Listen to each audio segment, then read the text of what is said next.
আসসালামু আলাইকুম দর্শক। অলিপুর আইও উদ্বোধন উপলক্ষে এক বিশেষ অনুষ্ঠানের আয়োজন করা হয়েছে। এখানে অনেক দর্শকবৃন্দরা রয়েছেন, অনেক এলাকার মুরব্বিয়ান রয়েছেন, যুবক ভাইয়েরা রয়েছেন, ডিআইডি বড় থেকে ছোট পর্যন্ত যত আইনজীবী আছেন সবাই এখানে উপস্থিত আছেন। আপনারা অবশ্যই ভিডিওটা দেখবেন, আলোচনা সভাটা শুনবেন। আর বিশেষ করে এই আপনাদের কিছু অবগত থাকার প্রয়োজন আছে। ইনশাল্লাহ, তো ভিডিওটা দেখুন, ভালো লাগলে লাইক কমেন্ট শেয়ার করে। আজকের অনুষ্ঠানের সম্মানিত প্রধান অতিথি জনাব Harun or Rashid Hazari, TIG intelligence industrial police headquarters Uttara Dhaka মহোদয় সাংবাদিকদের উদ্দেশ্যে, মিডিয়া ভাইদের উদ্দেশ্যে প্রেস ব্রিফিং করবেন।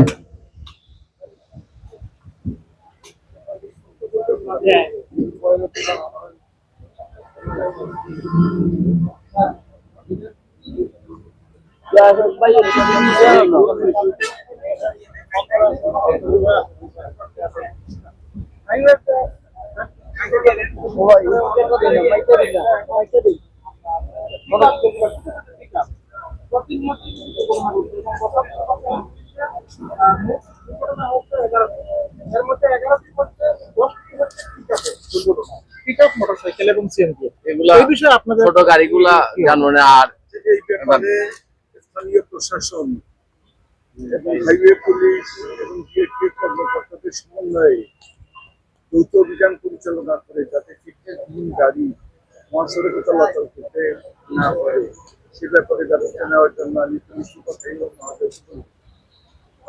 কিছু কিছু মহাসড়কে কিছু কিছু চাঁদাবাজি হয়, সেই ব্যাপারটা আপনারা কি ব্যবস্থা নেবেন? আমাদের কাছে কোনো নোটিশ আসার পরে আমরা তো সর্বোচ্চ চেষ্টা করি দখল চাঁদাবাজ মুক্ত করার জন্য। এবং আপনারা জানেন এই যে আজকে যেখানে বাড়ি হয়েছে এই জায়গাটা আগে অবৈধ দখলদারদের আয়ত্তে ছিল, যদিও এটা সড়কে জনগত। আরেকটা বিষয় হলো যে পুলিশকে এখন পুনর্গঠন করা হচ্ছে, হাইওয়ে পুলিশকে সদর দপ্তর থেকে কি পুনর্গঠন করা হচ্ছে? হাইওয়ে পুনর্গঠন আসলে কি চলমান, সবসময় পুনর্গঠন হতে থাকে। একটা সময় হাইওয়ে পুলিশ ছিল না, সাধারণ পুলিশই হাইওয়েতে দায়িত্ব পালন করতেন, ট্রাফিক পুলিশ। এখন দেশের জনগণের চাহিদা এবং জনগণের সমস্যা বিবেচনা করে এই হাইওয়ে পুলিশকে পুনর্গঠন করা হচ্ছে। পরবর্তীতে আমরা আশা করি যে নির্বাচিত সরকার আসলে এই পুনর্গঠন প্রক্রিয়া আরো ত্বরান্বিত হয়। উদ্বোধনের ফলে এখানে যানজট নিরসনে আপনারা কেমন কি মনে করছেন যে এখানে তো অনেক যানজট হয়, সেটা কতটুকু আমাদের এখানকার মানুষের উপকারে আসবে? ধন্যবাদ। এই হবিগঞ্জ জেলার এই ইন্ডাস্ট্রিয়াল পার্কে আমি আশা করি জেনেছি যে 40,000 শ্রমিক কাজ করে। আপনারা জানবেন যে বাংলাদেশের ঝালকাঠি, বরগুনা অনেক জেলা আছে, পুরো জেলাতেও কিন্তু 40,000 শ্রমিকের কর্মসংস্থান হয় না। এই 40,000 শ্রমিকের যে কর্মসংস্থান করেছে, যারা উদ্যোক্তা প্রাণারেফ সহ অন্যান্য প্রতিষ্ঠান সবার নামে তুলে বলছি না, তারা অনেক ভালো কাজ করেছেন। এই শিল্পায়নের ফলে 40,000 পরিবার, 40,000 শ্রমিক ফলে 40,000 পরিবার প্রত্যক্ষ পরোক্ষভাবে অনেক লোকের কর্মসংস্থান হয়েছে। এবং এনাদের বিশেষ করে যে সময়ে এই কাজে যোগদান, শিফট আওয়ার, যে সময় তারা ঢোকে এবং যে সময় বের হয়, এই সময়টা তাদের নিরাপত্তার দিচ্ছে কতটাই পারাপারের জন্য বা অন্যান্য যে কোনো বিষয়গুলি তাদের নিরাপত্তার সাথে সংশ্লিষ্ট সেটা করে ব্যবস্থা নেওয়ার জন্য আমরা উদ্যোগ নিব। আরেকটা প্রশ্ন ছিল, যেহেতু এখানে যে শাহজিবাজার বিদ্যুতের গতি রয়েছে, সেটি আসলে একজন অফিসার বলছিলেন যে মাদকপর থেকে নিয়ন্ত্রণ করা হয়। তো আমরা জানি যে পুলিশ আসলে বহুমুখী কর্মকাণ্ড করে থাকে, তাদের শুধু একটার উপরে নির্ভর না, তারা অনেকগুলো কাজই তাদের করতে হয় পেশাদারিত্বের কারণে। তো সেক্ষেত্রে শাহজিবাজারের এই নিরাপত্তার জন্য কি আপনারা কোনো সহযোগিতা করবেন? এই একটা প্রশ্ন রাখছিল না, আরো আমি দিতে চাচ্ছি। যিনি বললেন সেটা অবশ্যই গুরুত্বপূর্ণ, আমাদের জাতীয় অর্থনীতি কত ভূমিকা রাখে। এখন থেকে এখানে জেলা পুলিশ মহোদয় আছেন, আমি অনুরোধ করবো স্বাধীনতার বিষয়টি গুরুত্ব দেওয়ার জন্য। আর শিল্প পুলিশ হবিগঞ্জ যেখানে কাজ করছে তাদের আওতার আছে, কিন্তু সেগুলি খুব কাছে চলে এসছে। ডিফারেন্টলি যখনই কোনো রকম সমস্যা হবে ওনারা যদি সে যোগাযোগ করে তার থেকে আমরা সেই সমস্যাটা অ্যাড্রেস করার সহযোগিতা করতে আমরা যাবো, অবশ্যই পাশে থাকবো। ওকে, থ্যাংক ইউ।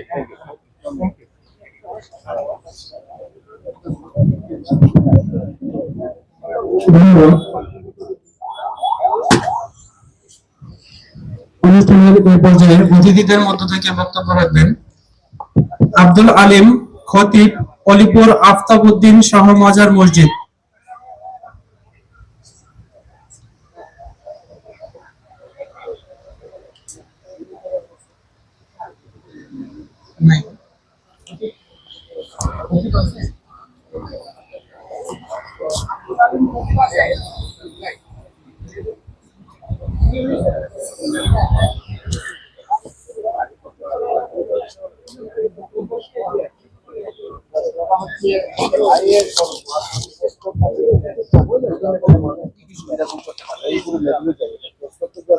আমি আপনাদের ধন্যবাদ জানাচ্ছি যে আপনারা অনেকেই সিলেট সহ হবিগঞ্জ বিভিন্ন জায়গা থেকে আমাদের এই হাইওয়ে পুলিশ ক্যাম্প এবং ইন্ডাস্ট্রিয়াল পুলিশ ক্যাম্পের উদ্বোধন অনুষ্ঠান কভার করতে এসেছেন। আপনাদেরকে ধন্যবাদ জানাই এবং আপনাদের মাধ্যমে দেশবাসীকে জানাতে চাই যে আমরা মূলত আমাদের মাধবপুর থেকে শুরু হয় আমাদের হাইওয়ে এরিয়া সিলেট রিজিয়ন এবং একবারে জাফলং পর্যন্ত শেষ। আমরা গত 5 মাস চেষ্টা করে এই মহাসড়কে বড় যানজটগুলো ইতিমধ্যে দূর করেছি। আপনারা দেখবেন যে 1 ঘন্টা আধা ঘন্টা এরকম যানজট আর এই মহাসড়কে নেই। সেক্ষেত্রে আমরা আপনাদের সহযোগিতা পেয়েছি, স্থানীয় জনসাধারণের সহযোগিতা পেয়েছি, পরিবহন শ্রমিক মালিক সকলের সহযোগিতা পেয়েছি এবং তারই উদ্যোগ হিসেবে এই বাজার এটি বিশাল একটি জনবসতিপূর্ণ এলাকা। আপনারা জানেন অনেকগুলো ইন্ডাস্ট্রি এখানে আছে। সকালে এবং বিকালে হাজার হাজার শ্রমিক এখানে প্রবেশ করে বের হয়, যানজট হতো। আমি নিজে সকাল ফজর করে চলে আসতাম, বিকল্প খুঁজতেছিলাম। তখন আপনাদের মধ্যে থেকে প্রস্তাব এসেছিল যে এখানে আসলে একটা পুলিশের উপস্থিতি দরকার। সেই প্রেক্ষাপটে আমরা আসলে গত মাসের 15 তারিখ জুলাই মাসের এই উপজেলা প্রশাসন, জেলা পুলিশ হবিগঞ্জ, তারপরে রোডস অ্যান্ড হাইওয়ে এবং আমরা মিলে এই উচ্ছেদ অভিযানটি করি এবং পরবর্তীতে আমরা ঠিক 38 দিন 39 দিনের মাথায় আমরা এই স্থাপনাটা শেষ করি স্থানীয় সকল স্টেক হোল্ডারদের সহযোগিতায়। এবং এখন আমরা এই মহাসড়কের একটা নিয়ন্ত্রণ নিয়েছি, এখানে আর আগের মতো যানজট নেই। আপনারা দেখবেন, আপনারা নিজেরা দেখবেন যে এই কখনো এরকম নিউজ আর হয় না যে অলিপুরে অথবা আমার এদিকে আরো সিলেটের দিকে অথবা আমার মাধবপুরে স্থায়ী কোনো যানজট আর থাকছে না। এবং আমরা নিয়মিতভাবে এখানে একটা চেকপোস্ট করছি, এখানে ট্রাফিক রাখছি। আবার একটা পেট্রোল আড়াল আমাদের মাধবপুরের এইদিকে থাকছে, যে ওখানে ব্রিজ আপনারা জানেন যে ন্যারো, মাধবপুর ব্রিজটি ন্যারো, ওখানে গাড়ি আপস অ্যান্ড ডাউনে একটু সময় লাগে, ওখানে সবসময় যেন আমার একটা পেট্রোল থাকে। আমরা এই প্রচেষ্টাগুলো অব্যাহত রেখেছি এবং ভবিষ্যতে অব্যাহত থাকবে। আমরা একটু এই এখানে যে উচ্ছেদ অভিযানটি পরিচালনা করেছিলেন সেদিন আমি ছিলাম, আপনার সাথে পরিচয় ছিল না। আপনি অত্যন্ত সাহসী ভূমিকা রেখেছিলেন। সেক্ষেত্রে আমাদের ডিআইজি মহোদয় স্যার কি আপনার সাথে কোনো সহযোগিতা করেছিলেন? আমি আপনাদের মাধ্যমে আমাদের 2 ডিআইজি মহোদয় স্যার এবং হাইওয়ে পুলিশের এডিশনাল আইজি এবং ইন্ডাস্ট্রিয়াল পুলিশের এডিশনাল আইজি তাদের সকলকে বিশেষ ধন্যবাদ জানাই। কারণ আমি তো ফিল্ডে কাজ করি, সারা নীতি নির্ধারণের সিদ্ধান্ত তাদের কনসেন্ট লাগে, মৌখিক অনুমতি লাগে। তার এই টোটাল প্রক্রিয়া আমাকে সার্বক্ষণিক সহযোগিতা করেছে। আরেকটা প্রশ্ন, যে সব ধরনের মানুষ এই পুলিশ ক্যাম্পের জন্য সহযোগিতা করেছে, তো আমি আরেকটা প্রশ্ন জানবো আপনার কাছে, যে আরএফএল এর পক্ষ থেকে আপনারা কোনো সহযোগিতা পেয়েছেন? এটা তো সিক্রেট, আমি আসলে এটি ওইভাবে বলতে চাই না, বাট আমি শুধু এইটুকু বলবো যে অনেকেই সহযোগিতা করেছেন। টোটালি স্থানীয় মানুষজন, জনসাধারণ এবং পরিবহন শ্রমিক, পরিবহন মালিক, ইন্ডাস্ট্রি সকলের সহযোগিতা গড়ে উঠেছে। সরকারি কোনো একটা পয়সা ওখানে বরাদ্দ আমরা পাইনি, কারণ সরকারি জায়গা না হলে তো পাওয়া যায় না। আরএফএল আসলে ওনারা নিজেদের প্রতিষ্ঠান মনে করেছে, এটাই আমি মনে করি। আমার যখন যা প্রয়োজন, ইভেন আজকে পর্যন্ত সম্পূর্ণ সহযোগিতা ওনারা করেছেন।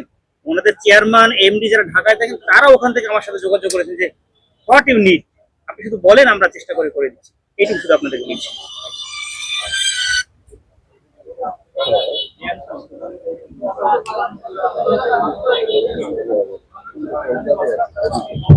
এখানে অনেকেই উদ্বোধন আছেন ইআইডি সাহেব এই উলিপুরের উদ্বোধন উপলক্ষে সবাই আছেন।